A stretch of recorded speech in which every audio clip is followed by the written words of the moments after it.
नाताळ सणाचा सर्वत्र उत्साह बघायला मिळतोय। चर्चला आकर्षक आणि अशी वेगळी सजावटी करण्यात आली आहे।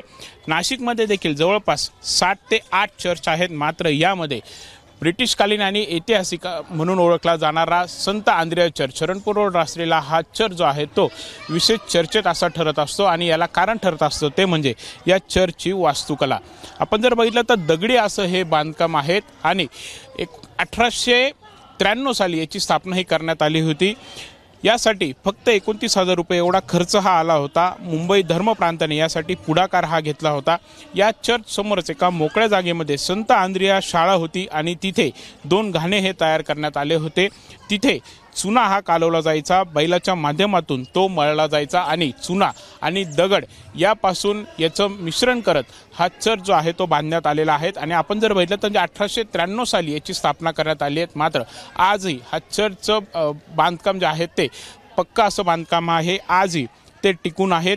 या बांधकामासाठी जवळपास 200 कारागिरांनी मेहनती घेतली होती आणि 8 महिन्यांमध्ये हे बांधकाम जे आहे ते पूर्ण झालं होतं। इतर याचं जे साहित्य आहे ते थेट घोड्यावरून आणलं जायचं असं बोललं जातं।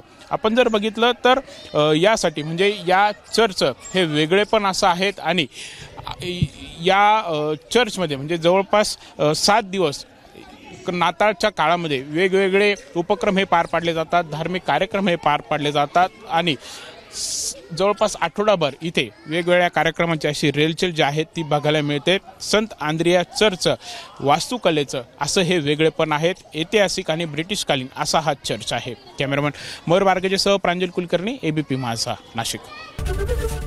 एबीपी माझा, उघडा डोळे बघा नीट।